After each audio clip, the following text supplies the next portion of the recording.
Hello, and welcome to Sideshow. I'm Jacques.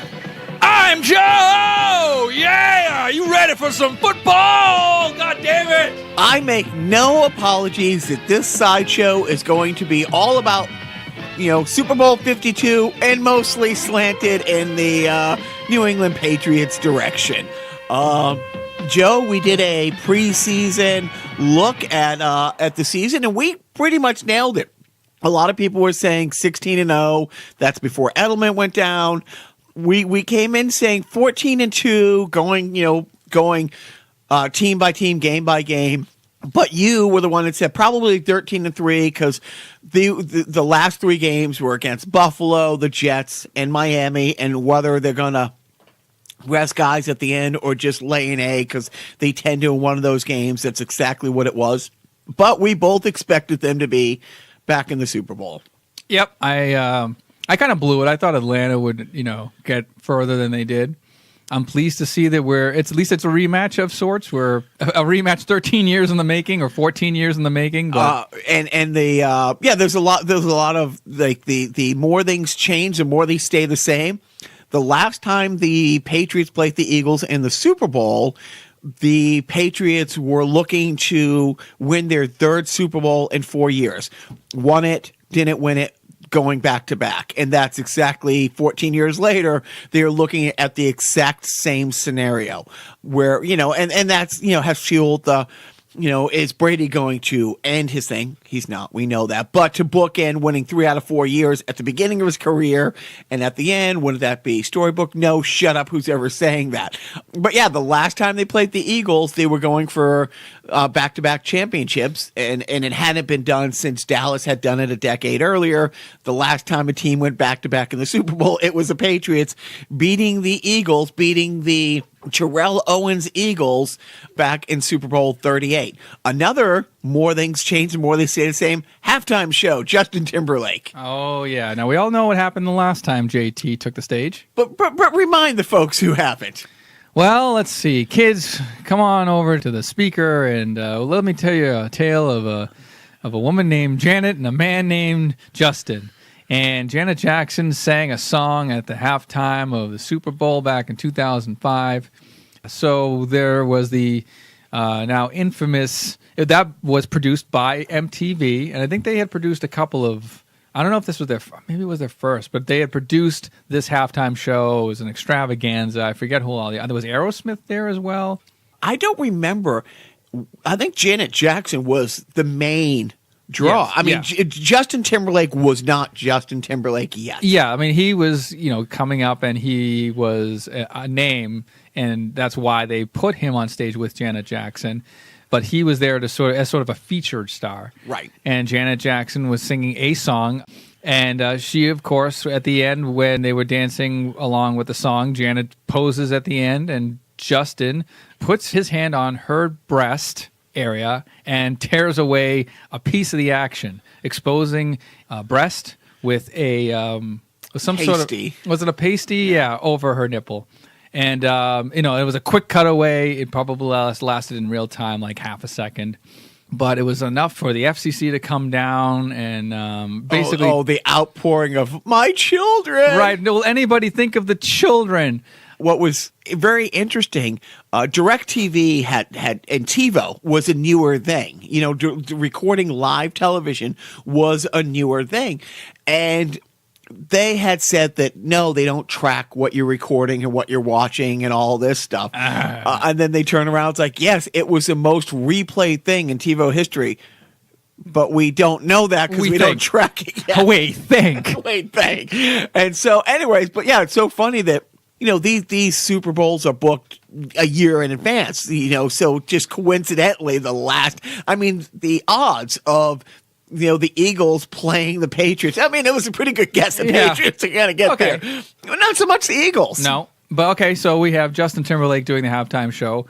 Hopefully, ladies, we'll see a wardrobe malfunction of his own. And now you actually said before we started recording, you're going to watch this halftime. Dude, honestly, we watch, well, okay, we didn't watch the last halftime show. We caught the end of it because, we were outside trying to... Being depressed. We were being depressed, but then also trying to strategize how the Patriots are going to pull off the greatest comeback in Super Bowl history, which wasn't yet the Super Bowl. They were down 20. They were only down 21-3. Right. It was completely plausible that they were going to come back at that point. Yeah, so we didn't see the halftime show. Yeah, that was a Lady Gaga one, which was a good show, by the way, I guess. But yeah, I like Justin Timberlake when he's on stage. If he's there, I'm not going to go to a Justin Timberlake concert. I'm not going to watch a Justin Timberlake special. We love him on Saturday Night Live. Yeah, exactly. If he's around and if he's on something that I'm watching, I'm not going to go, fuck that guy. Right. He's great on Saturday Night Live as an actor and when he dances things as a performer on it. Great on Jimmy Fallon. I mean, just really, really funny. He can sing a catchy tune, goddamn. Okay, so let's get back into the game. So the Patriots opened at a 5.5 point favorite. The Patriots last week got a lot more than a lot of people thought they were going to handle. I think the Patriots were a 9-point favorite at home against the Jaguars last week, who, the Patriots, came in with the best record in the AFL, the AFC, and they demolished the Titans in round 2. The divisional round, and the AFC Conference Championship, they came in as a 9-point favorite, and people thought, oh, well, the Jaguars have this great D, but they haven't played anybody. Blake Bortles is one of the lower-ranked quarterbacks in the league, and truly, it came down to another Brady down by 10 points, no Gronk, and as Gronk the week before had referred to him as Danny Playoff Amendola, comes to the rescue. Yeah, that was a wonderful game. It's going to be a great Super Bowl. If history teaches us anything, it's to never turn off any game in which Tom Brady's playing before, I would say, 0-0 left on the clock in the fourth quarter. Maybe even then, because of overtime in the Super Bowl last year. Right. So the Patriots had a lot more on their hands than they thought they were going to, or than the media and the commentators and everybody thought the Jaguars were going to, come up to New England and get demolished. On the other hand, the Eagles, for a second week in a row, were underdogs at home, which being a home underdog in the NFL is rare. It is truly a rarity. If you knew a lot about gambling and, let's say somebody, not unfortunately, like me, who comes from a long line of degenerate gamblers, knows one of the safest bets in pro sports is betting on the home team underdog to cover. It is one of the safest bets. It's like, whether it's baseball or basketball or hockey, betting against a West Coast team coming east playing back-to-back games, because it's never the first night, it's always the second night. The jet lag and everything gets up with you. That's one of the golden rules of gambling. The other is always bet the home team NFL underdog to cover. So the Eagles, who Carson Wentz, their quarterback, was truly neck and neck, and I'll admit it, was ahead of Brady in the MVP race this regular season, goes down in week 12, week 13. He was having a hell of a season. And Nick Foles, who actually made it to Pro Bowl 3 seasons ago, but he's a backup. He's going to be a career backup, comes in and wins 2 of their last 3 games. They sat everybody week 17 because they had home field wrapped up. So they had a bye in the wild card, but they hosted your beloved Falcons in the divisional round. And the Falcons, Matt Ryan is coming off an MVP season last year. This year he struggled out of the gate, but was good. They are favored in Philadelphia, and seriously, Philadelphia's defense, it was kind of one of those, I want to say, going back 2 weeks, I think the score was 15-9. They held the high-powered Falcons offense to 3 field goals. I think that was it. It was maybe 15-10, but I think it was 15-9. And so this past weekend, they were home and yet an underdog again to the Minnesota Vikings, who are also on their backup quarterback. So it was a battle of 2 backup quarterbacks. But in Philadelphia, I was a little surprised that the Vikings were the favorite, being a dome team outside in the cold. And again, the Eagles didn't win the game. They completely embarrassed. I mean, it was one of those games that was over at halftime. Really? I thought it was over in the first quarter. yeah. There was a strip sack return for a touchdown, and Pick six. only got worse from there. There was the pick six, which was a great run back. It was just an embarrassment for the Vikings, unfortunately. But what are you going to do? Them's the breaks. So you got the Eagles, who, despite having the best record in the NFC, despite having home field throughout, were underdog in both their home games. They come in 5.5 point. That was the betting line.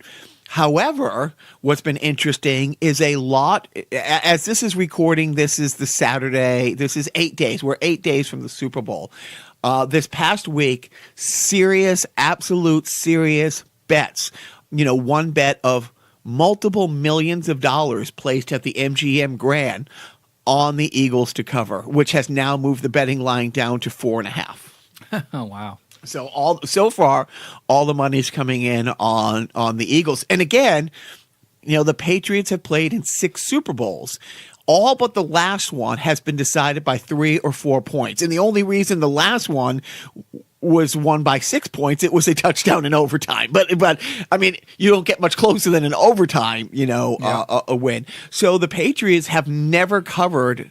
Or either way, even when they won, when they were 14 points underdog to the Rams in 2001 Super Bowl, obviously that spread was no good. When they lost in 2007, the worst day of my life, February 3rd, 2008. Never forget. You were a 14-point favorite going into that Super Bowl. But anyway, so all the betting money is coming in, and it's moved the line. And as of this morning, the over-under was 48 is the over-under, which is interesting because, both of their defenses have been pretty good. But then again, maybe their defenses are so good they're scoring touchdowns.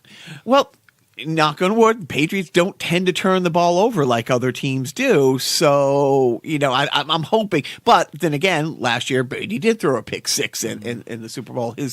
He's thrown more interceptions in the Super Bowl than any other round. Here's a fun, and I was telling Joe this before, a statistical anomaly in the 7 previous Super Bowl appearances by Tom Brady. Never scored a point in the first quarter. Well, he doesn't need to. He saves them all for the fourth. Yeah, seriously. If you were a network executive and you wanted to script, well, you know what? Because you remember, all through like the 90s and even like the early 2000s, so many of the Super Bowls were over by halftime. Right, exactly. So the networks wised up. They said, look, let's not tell the audience that Luke Skywalker is the son of Darth Vader in the first half. Let's save that nugget for the end. No, but I mean, in all seriousness, it's just the way the Patriots roll. I don't know if it's just that they're playing more conservatively up front. Maybe they take a quarter or so to get their bearings and sort of judge exactly how to fucking eviscerate their opponent. What would you think would be the other way? Like they would come, like because of the experience, they're more prepared to come out. But it is interesting where, we were just talking about Justin Timberlake. One of the reasons halftime shows became a big thing was because people were done at halftime. The games were truly over by halftime, and it gave people a reason to kind of hold on through. And also, people left at halftime. You know what I mean? People turned away and stuff like that. One of the other big things is commercials really helped make the Super Bowls in the years. I mean, now it's just such a staple that, it's been, 20 years since Super Bowl commercials have become a thing? I think since '84. I remember because I remember the 1984 Macintosh. But that's when you used to hype big commercial releases like back then. Yeah, and it still holds true to today. Yeah, no, I agree. So here's another fun fact. ESPN had a big one of those polls with like a map. There are only 5 states in the entire U.S. rooting for the New England Patriots. There's only 5 states, and one of the 5 states is North Dakota.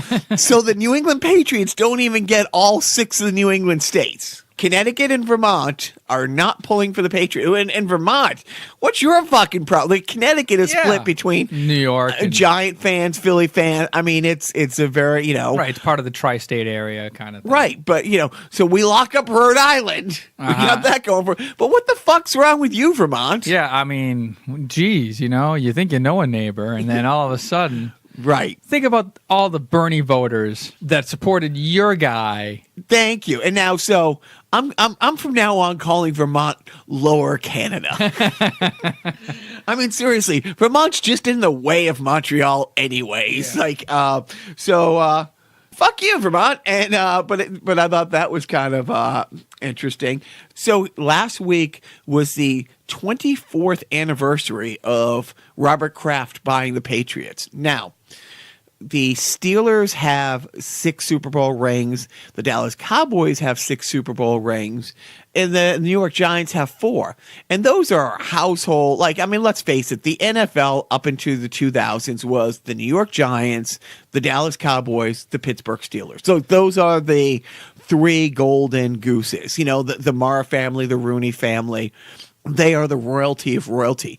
But here's Kraft with we're talking like Mayflower money versus lottery winning money. The Krafts are the new money in the NFL hierarchy. They've only owned the team. And I say only because let's face it, the Mara family and the Rooney families have owned those teams. The Ford family have owned the Detroit Lions since 1924.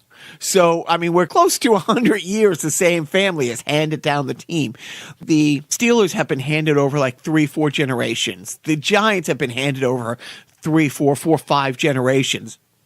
The Kraft family have owned the franchise for 24 years. This is their 9th trip to the Super Bowl in 24 years. Yeah. And I think it's fantastic. Fucking amazing. I think maybe we should probably look into new ownership for the Detroit Lions. For Christ's sake. Well, maybe get have a Honda. The Detroit Lions might be turning things around next year because they get our defensive coordinator, Matt Patricia. Matt Patricia they can't announce it till after the Super Bowl. But everybody knows that Josh McDaniels is taking over the Colts, our offensive coordinator, and Matt Patricia is taking over the Lions. Speaking of Matt Patricia, did you see that very uncomfortable? I don't know. Maybe it was uncomfortable for me to watch. But after the AFC Championship win, a real emotional embrace, or the emotional embrace by Bill Belichick. But then, did you tweet out the photo? It's like the look when you finally show true emotion, and then the immediate regret, right. Because it shows Bill Belichick happy in one frame, and then the next frame he kind of looks off in the distance while he's hugging Matt Patricia. That's typical Belichick. He celebrated that moment. We're on to Philadelphia, right? Well, that's sort of like in Star Trek, when Spock thought that Kirk had died, and then Kirk walks into the room as Spock is sort of giving a farewell speech, and then he turns around and goes, "Jim!" And he's all smiles, and then he immediately realizes poses himself. Yeah, that's Belichick on the field. 100%. Even last year, they win the Super Bowl, and the very next morning, we're 6 weeks behind other teams in prepping for the draft. Right. It's like, you couldn't go 12 hours and enjoy this. You're already. But so back to this. Just in, I'm never happy. So the Krafts, you understand why fans hate the Patriots, why fans hate Brady, why other owners have to hate Robert Kraft. Mm-hmm. First of all, he's still kind of on the newer side of it. But on the other hand, his team, there are teams, like you said last week, had the Jaguars and the Vikings made it to the Super Bowl, it would have been a first for both of those franchises to make it that far and to win it. The Vikings have never made it to the Super Bowl. Yeah. Jaguars, they've only been around for 25 years. They've never made it. There's a good dozen teams out there that have never made it to the Super Bowl. Again, the Lions have only won they this year or last year, for one of their halftime things, it was the 25th anniversary of and they brought out the team from 25 years ago that made the playoffs. They didn't win that playoff game, but they were celebrating the last time a team made the playoffs. Right. It was 25 years ago. The most viewed Detroit Lions team in franchise history. And so they buy the franchise in 94. At the time, it was rumored they might be moving to St. Louis. No, Navin Johnson. But they bring in Bill Parcells, and within a couple years go from being the 1-15 Patriots to going to play the Brett Favre Packers in the 96 Super Bowl. And then it was a long 5-year drought before Tom Brady, wins them their first one. But own the team 24 years and have made it 9 times. And here's the other thing. This is Belichick's 10th trip to the Super Bowl in the last 30 years. Since 1987 to today, and 30 years, that's 1 out of every 3 if you're keeping score at home. I mean, I don't even think the commissioner has been to 10 Super Bowls. Let's get into the non-football Super Bowl prop bets or in the Super Bowl prop bets. For anybody who doesn't know what a prop bet is, shame on you. But aside from betting on the winner, betting on the point spread, betting on the total points scored, you can bet on absolutely everything. As it should be.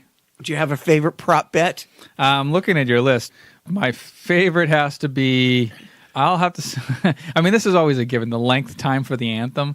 I mean, is this a joke now? Like, I think at this point, I think people are now self-aware of how ridiculously long anthem songs we're getting and anthem renditions we're getting in the 90s. Well, so as Joe knows, because we did a field trip to a New York Jets game this year, I work, a few games a year with the NFL and anthems. And they, about 6, 7, 8 years ago, really cut it down to 90 seconds. And it really doesn't matter who you are. And you can only count on one hand the number of times in the last 10 years that an anthem has gone over. And one went over in Detroit for like a Thanksgiving game a couple years ago. It was a 3-minute one, but you do. Was that Aretha Franklin? It was. Yes. Oh, and that's the thing. It's like, who's going to tell Aretha Franklin, all right, you got to hurry this up. Right.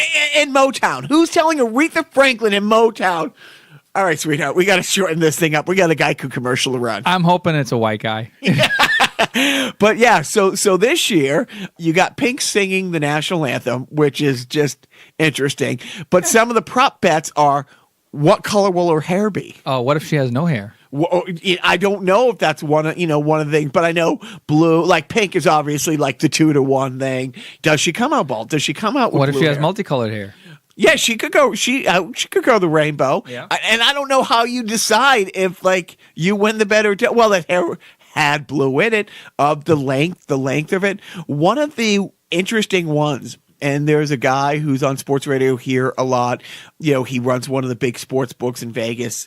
Bell, I forget his first name. He says it is the most amazing thing to be in a Las Vegas casino during the coin flip, because the amount of prop bets placed on the coin flip would absolutely make your head spin. Amount is in like volume or like variations on the coin flip? Well, the amount of people who bet on the coin heads flip. Heads or tails. Right. That's it. Literally a heads or tails bet. The number of people that bet that and the amount of money spent on something that is completely 100% arbitrary. Luck. Yeah. Well, God forbid that you bet on something that relies solely on luck. I mean, that just goes against all everything in Vegas. Yeah, that's basically, it goes against all that Vegas stands for. So we talked this past week a great length about the Justin Timberlake halftime show. Now, some of the fun prop bets are who's going to appear with him. Yeah, I mean, what are they proposing? Are they NSYNC? Okay. Oh, right. Well, no, he came out with wasn't there an NSYNC reunion? Right, but are they going to be on stage with him? Is he going to come up and do like Bye Bye Bye with NSYNC? Is Janet Jackson going to make it? Because they haven't announced who's going to be with them. Like he just did a song with T.I., but again, and we talked about it already. It's like it's on NBC. It's Jimmy Fallon, who he and Justin Timberlake have had a decades-long relationship since Jimmy was doing the news on Saturday Night Live. Will they come out dressed as the Brothers Gibb? I only pray to the Lord Jesus Christ that happens. Okay. Question for you, Joseph. Would you rather them come out dressed as the Gibb brothers? From the Bee Gees. Or dicks in their box? Wrong people. Well, but if he came out... It's Andy Samberg. Right. But Justin Timberlake was part of that. Yeah, right. But so I would be confused. But you rather the Gibbs. Oh, yeah. Now, here's the other one. This is the one that I think is going... If I was going to bet, I would probably bet this to happen. but I don't know if I'm betting it to happen because I think it actually would, or I really want it to. Does he play a Prince cover? And if he does, it has to be Let's Go Crazy. Yeah, I mean, who is the biggest entity? I mean, of course, I'm very partial to the band Husker Du, but who is the biggest artist to ever come out of that area? Of the 80s, of the Prince era? No. I mean, what artists? Minneapolis, like the area. Right, Minneapolis. Who is the biggest? I mean, because everybody on sports radio, because I guess they've opened his house up as now a huge tourist attraction, and everybody on the two competing stations here is talking about like they're all going to it. I'm pretty sure that's very on the nose. That like Prince's "Let's Go Crazy" is very much on the nose and very much what the Super Bowl and what the NFL would do. So I think that's like a slam dunk. And you can't open with it. No, it comes in. I mean, it's always a medley, and then you probably close on that. I would say you'd have to close on "Let's Go Crazy," and because just all the confetti alone. Do they pay homage to, mock, or in any way make reference to wardrobe malfunctions? No, the No Fun League. No, you're right, but that's. I mean, okay, what is the downside for Justin Timberlake doing it? He's already cashed the paycheck. Right. The whole world is watching and wants to see that. But what's the upside? Like, what? I don't understand. Like, what? It'd be awesome. It would be awesome. Yeah, I mean, but Justin Timberlake, it's not a Saturday. Lauren Michaels isn't producing the halftime show, so it's not like it's going to be. I don't think he has a team of comedy writers in the back going, okay, we got to punch this up a little bit. I'm feeling that this crowd needs a dick joke. No, but well, the interesting thing is, interesting or sad thing is, look at the trajectory of his career and Janet's career from that moment on, because she was villainized for it, like she did something wrong. Mm-hmm. I mean, she took the brunt of the scorn of the media and all the family values people, while Justin, who wasn't Justin yet, basically his career only went up from there. Yeah. Well, it's typical for the woman to be blamed for all the wrongs and ills of society. And I agree. Shame. Like you had said earlier, had she been home making sandwiches, it wouldn't have happened. When did I say that earlier? I don't remember. I don't remember hearing myself being recorded saying that earlier. So here's some of the other fun prop bets. How many times will Collinsworth and Al Michaels say dynasty in relation to the Patriots? And how many times will they say city of brotherly love in reference to Philadelphia? I'll say 2 if the Patriots win on dynasty. And I'll say 1 on City of Brotherly Love, and Collinsworth will get that one. And then the other ones are okay. The hands-on favorite. Take Brady off the board. Give me 2 players you think, because that's one of the prop bets, to win the MVP. But don't say Brady. No, because I mean he's won 4 of the 5. He's depending on how many receptions and what kind of reception it is. Amendola, Gronk, he's not playing. Oh no, he'll be there. He was at practice today. Okay. Yeah, so he was concussed last week. As we're recording this, it's a Saturday. Yeah. It's 8 days from the Super Bowl. Mm-hmm. Gronk has not practiced up until today, and it was light participation. He is still in the concussion protocol. There's no way the league would not let him. But now if he runs in the right direction or not, hey, that's. But what if he puts on an Eagles jersey? But that's you're going with Danny playoff Amendola. Why not? That's a pretty good healthy guess, because without Edelman there, I mean, this past week alone, the Patriots were 3rd and 18 on their final drive to touchdown drive. 3rd and 18. Who did he go to over the middle? Amendola. The touchdown at the end of the game. So that's a pretty safe bet. I kind of want to say Gronk. However, I can't imagine a world in which Gronk is the Super Bowl MVP. If he's all over the place now, and in movies and in the off season, like, I mean, he was. This is like an Oscar for him. Like, it would just up his Q rating. And we would not be able to get away from him. We can't contain him. So that's one of the fun prop bets. The other prop bets is, the ones that get bet on a lot is who scores first, or like which team scores first. Is it a touchdown? Is it a field goal? One of the prop bets that gives like the most bang for the buck, you can bet on if either team scores 3 unanswered touchdowns, which in the last Super Bowl happened twice. Yeah. The Patriots drove and kicked a field goal on their, on the second quarter, and then the Falcons scored 3 times, and then I can't remember what happens. Yeah. I remember exactly what happens. So that's a fun prop bet. I'm gonna say Philly scores first on a field goal. Oh. Yeah, fuck it. Okay. Does Bloda show up at the game? No. Does he tweet during the game? He doesn't like the NFL. And here's the funny thing. I mean, yeah, he has like the Mercer family, he has the Koch brothers, but the NFL itself, and we've talked about this, how many NFL owners, like I think it was 13, 14 of them that each gave him $1 million to his campaign last time around. I mean, it was kind of bizarre how he decided to villainize them and go after them. Where only $1 million, really, guys? Okay, so then this will bring up in podcast down the road. Well, we won't talk about the Super Bowl at all if it doesn't go well. It doesn't exist, and we get back to talking about the Gilbert Gottfried podcast. But do you think if the Pats win or the Eagles win, do the teams go to the White House? Yeah, I mean, the teams will go. It's just how many of the team. But after villainizing the NFL so viciously this season, would they still go and they'll go to the White House and Trump won't be there or some bull fucking shit? Would Brady go, who hasn't gone before to the White House, or hasn't? I don't remember if he's gone during the W administration, but he didn't go.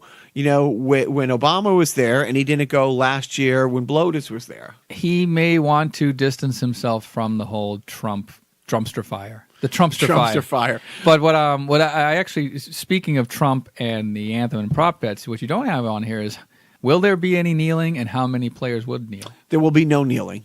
There will be no Patriots kneeling. Absolutely that I will go out on a limb and saying.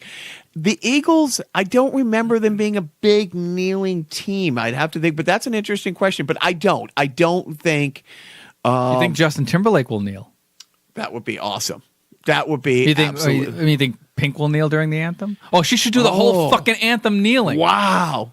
Seriously, anyone who wants to start a podcast, take my advice. Start a podcast with somebody smarter than you. I'm not smart. It makes it more interesting. No, dude, that would be fucking awesome. She puts on a big fucking afro. She comes out in a big afro, like she comes out wearing a Colin Kaepernick jersey. Yeah, she's cosplaying as marry Colin me, Kaepernick. Joe. Just marry me. That is awesome. It's legal, so we can do it. So that would be absolutely great. But yeah, like the NFL's going to go for that, right? That's happening. No, I mean, look, it's live. You can't stop. Look, okay, they're not going to stop her from kneeling. No. If she kneels, they can't cut away from it. No.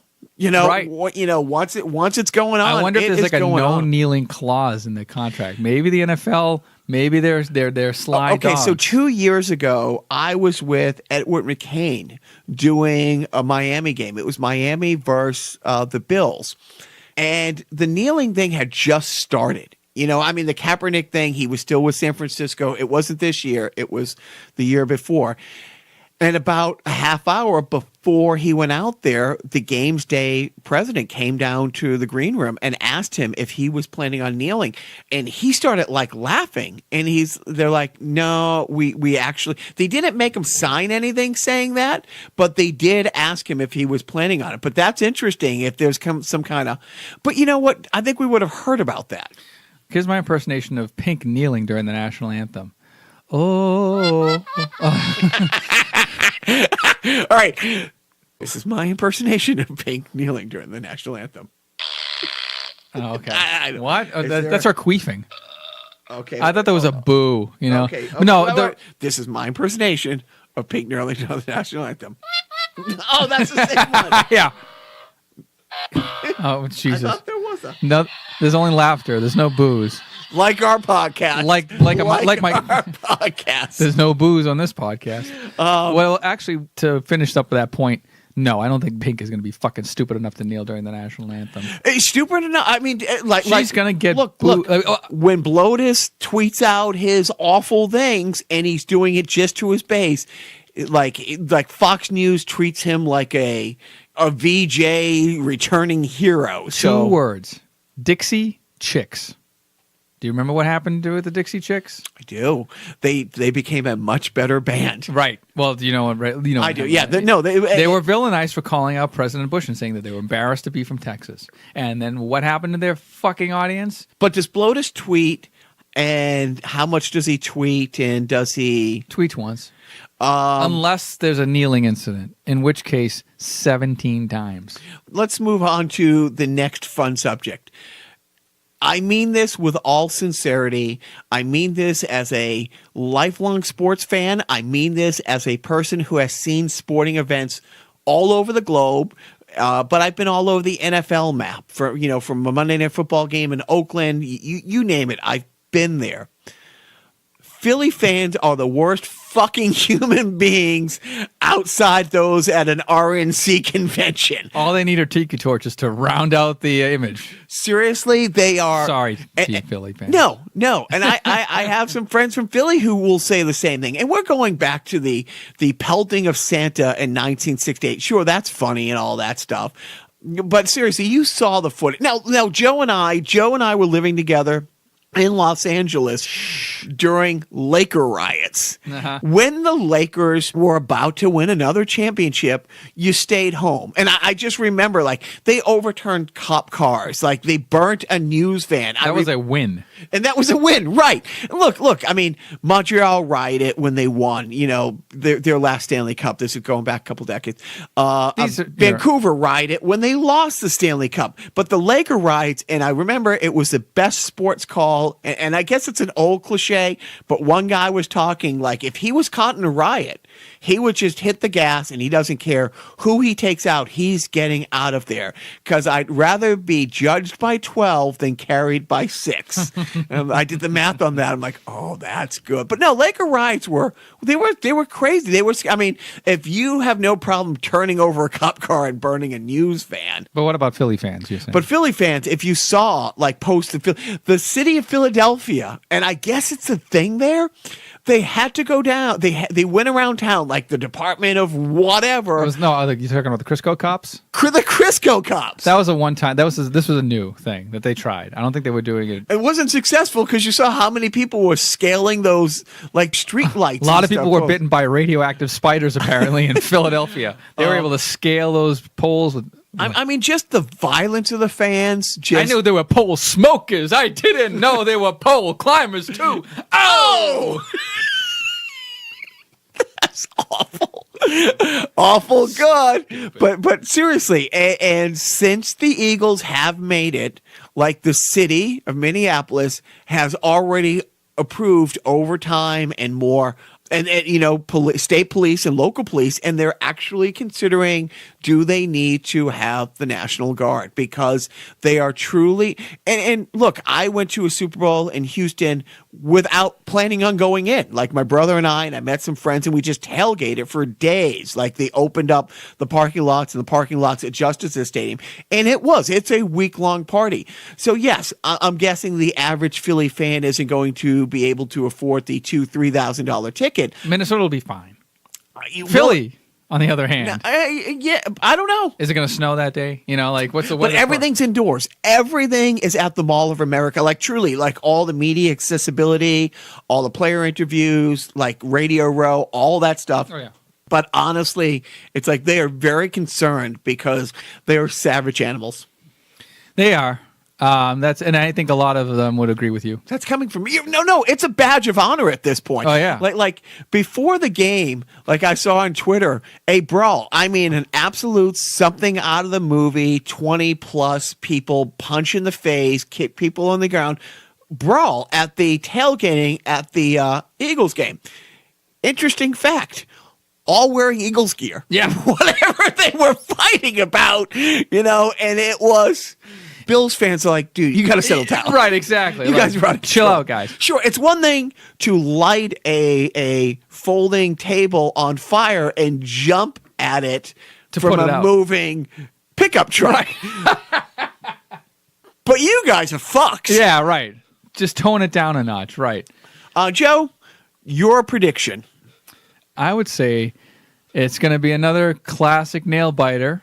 unfortunately for us. So yeah, take some baby aspirin before, Joe, before, during, and after. Before the your game. prediction, Yes, please. do you hate close nail biter games, or do you hate close nail biter games when you're watching them with me? Which is worse? Actually, I like them more when I'm watching them with you because you yell what I'm feeling. That's why. You're just saying what I'm thinking and couldn't possibly yell at that high of a decibel. So hit me. What are you Here's my thinking? impression of Jacques watching a game. Ah! That's it. And times 50. Here's my impersonation of Joe when I do that. Jacques, that's a coin flip. They deferred. It's fine. Yeah. I'm writing it down, Joseph. Hit me with your score.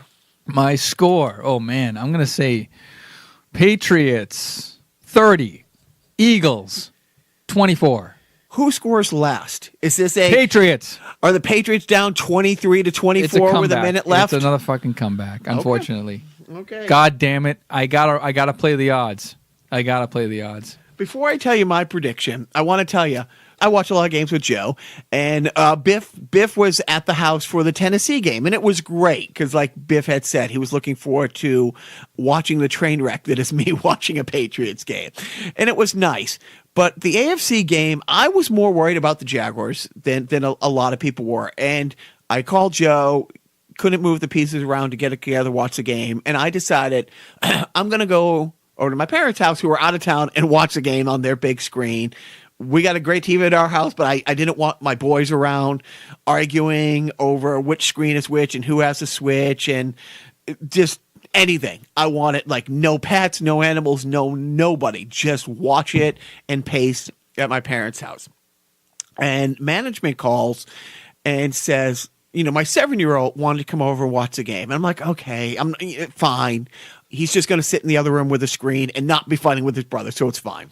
He came over, and she's like, he's insistent. He's really upset. He wants to watch it with you. This has never happened before. Like, they've been like, oh, Papa, we want to watch the Patriots with you. I think 4 plays before asking for a screen. I was going to say, did the coin land? Right. And I'm not kidding. My dog of 14 years, Loki, goes upstairs or goes to the basement. Like, as soon as a game starts, like, he knows before a game starts what's about to happen. Yeah. He gets the fuck out of Dodge. He always has. It's like when dogs can predict earthquakes. Right. Is there a typhoon coming? Yeah. So the little guy, comes over, and God effing bless him. There was no screen. There was no yammering. It was the first time ever we watched a game. Like, he watched a game, asked questions, but not a lot of questions. Like, was this good? Is this bad? So he wasn't a chick. I said that. It's my turn to be misogynistic. But seriously, Joe, it was great. And, so next week, my parents are going to have a party. There's probably going to be like last year, probably a good half dozen plus people, maybe a dozen people. And the little guy, he is insisting on being there, which I'm like, dude, that's great. I mean, it was probably a late game, though. The most fun. It's a late, well, not really a late game. It's a 6 o'clock start. It's I don't give a fuck. It's a Super Bowl, and he doesn't have to go. No, I'm not saying like, don't keep them up late. I'm saying that, like, you're comparing a 3 o'clock start to a 6 o'clock start. Oh, no. There's been more than once I've, like, been lost in whatever I'm doing. It's like, it's 2 a.m. What are you doing up? My Legos. Fair enough. Right. Okay. Joe. Yes. What's your prediction? I'm going the other direction. This will be awful till the end of the third quarter. The beginning of the fourth quarter, I'm going to be saying horrible things. I'm going to be me. It's not going to be pleasant to be around me. It's going to be awful. Something goes down the end of the third quarter, the beginning of the fourth quarter, and the Eagles and Nick Foles becomes the backup quarterback. Their coach is going to become, there's been a couple games this season that if there was 10 decisions to be made, 9.5 of them were wrong at the wrong time. I'm actually going to say it is 34-17 And their last touchdown is kind of in garbage time. It's probably just before, just after the 2-minute warning. There's an onside kick that will be, recovered. And just for verification purposes, the 34 points belong to whom? The New England Patriots. Okay, great. There was no notary present, so I have to make sure that we have it on recording. I'm going one step above that. I'm saying Brady, who, yes, is becoming an insufferable douchebag, this week released the first episode on his Facebook. There's a Facebook Watch channel. Tom vs. Time. I said Tim. It's a 6-part series. The rest is being released this week. Insufferable. But then again, Belichick has a documentary coming out this week too between him and Bill Parcells called The Two Bills. You strike while the iron's hot. Anyways, with all that said, acknowledging that the cliff will get here. He will fall over that cliff. His arm will become rubber at one day. He throws for 325 yards, no picks, 3 touchdown passes to 3 different receivers, and he runs one in. Maybe it's one of those quarterback sneaks. Maybe it's a broken play, and he's looking, and he will bury his head and lay out for one. He throws 3 TDs. So he scores 4 touchdowns. 1 is a run in. And honestly, it becomes what? So do we have a running game in this? Yeah. Okay. But they get us to the goal line. But that's the thing. Or right. Well, don't forget, he had 2 touchdown passes this year, one to Cooks and one to Rex Burkhead, where they're running across and he gets the snap and the shotgun precision, and he literally tosses it 1 foot forward as they're running by him. Yeah. And they run 8-9 yards. Technically, it's a touchdown pass. Yep.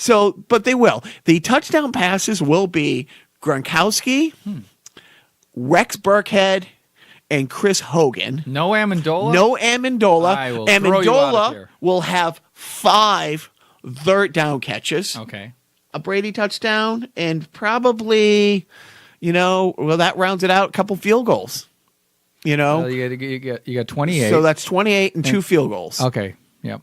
And the Eagles score on their last possession to make it a respectable game. So it'll be 34-10 at some point, and then there'll be a 34-17. And I'm going to say 1,214 arrests in Philadelphia, and that's just the women. All right, now the over and under on black people in the crowd. I'm going to say 20. No, because it's not all Minnesota. It's corporate, so it's not just Minnesota. Yeah, 20. Have you seen a Patriots game? On television? Yeah. Awful lot of honkies. Lot of honkies. Seen the Phillies game? Phillies fans are a little bit more diverse. Right. A little bit more diverse. But for the most part, NFL games are very unattainable for some reason for a non-white audience. Right. Yeah, no, it is. No, it's funny because it's the Patriots again. Yeah. And Philly, the ticket prices have come down quite. Had it been the Vikings, but ticket brokers are lamenting that the prices are hovering around 2,000. They always go up. They're never going to come down. I mean, just yeah. Like stamps, Joe. Right. Once the price of stamps go up. Oh yeah, and they have gone up recently. I guess. I don't know. I don't use stamps much. Yeah. Do you? That's another sideshow. But Yeah. Okay. So I make no apologies for this being an all Super Bowl, mostly Patriots sideshow. Again, Joe's calling a 30-24 Patriot victory, and the Patriots scoring. Is it their last possession, or do they score and have to kick off to the Eagles? Or What for my score? My 30-24. yeah.